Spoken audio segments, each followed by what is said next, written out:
Eric back on the Naturopath. We're still talking on fish oil, omega-3. Let's talk about fibromyalgia. How much fish oil, omega-3, do I need per day for fibromyalgia? I've got fibromyalgia. I haven't got it, but I'm just saying, how much would you need if you had it? So let's read some of this script out that I've written here. Omega-3 can help to reduce the body's production of inflammatory hormones, which we call prostaglandins, resulting in fewer tender joints and less stiffness. So if you look at fibro patients, we call them fibro people, they'll have pain at paired points all around the neck, going down the back and joints. So you can easily pick the fibro patients because they're usually very, very sore people. And they're stiff. According to a 2014 study, supplementation with omega-3 fatty acids has evidence of efficacy in treating several non-specific symptoms associated with fibromyalgia, including fatigue, joint pain, depression, and anxiety. So my recommendation is between 3 to 6,000 milligrams per day of omega-3 fatty acids with foods in divided doses for a minimum of 12 months before you decide it's not for you.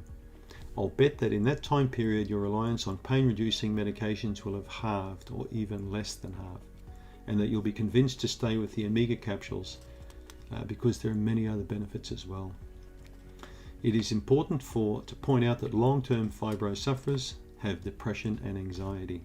Are also good reasons to take the omega-3. So what you're looking for is reductions in pain, basically. What you're looking for is more mobility. You're looking for better sleep. You're looking for better mood. Now here's a tip.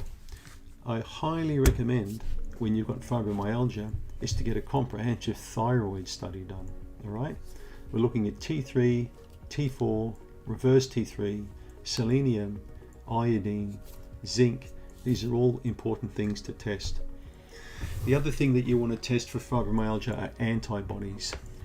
You go two main types of antibodies, thyroid antibodies, and you need them both tested to see if you've got Hashimoto's thyroiditis. Much to my surprise, so many people with fibromyalgia have got thyroid problems.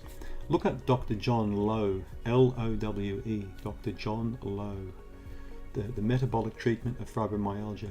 Dr. Lowe is a world expert in fibro cases, and in his opinion, most fibro cases came from poor thyroid function. I had a fibro patient come to see me in a medical clinic, would have been back around 2003, 2004, and she could barely move her arms up above this. I swear this is a true case. This is a nurse. She would have been in her 30s, late 30s, and worked here in a hospital here in the area where I'm living. And the interesting thing is, I'd not long back from the United States on a conference when I saw this patient, and I read about John Lowe's work. So I immediately said to this lady, I want to give you some T3, a pharmaceutical T3, thyroid hormone. And she looked at me kind of strange. So I went off and I talked to my colleague, and he said, yes, he said, definitely a case. If you feel it's fibro, prescribe. So we did. This woman got 30 milligrams of T3 per day. Now, I swear to God, within weeks and weeks, several weeks, she came back and I saw this. From this to this. And all we gave this person was T3. So listen up. If you've got fibromyalgia, get the thyroid tested. Please get it tested. But also look at omega-3. Omega-3, 3 to 6,000 milligrams per day, ongoing for several months. Get that thyroid checked out.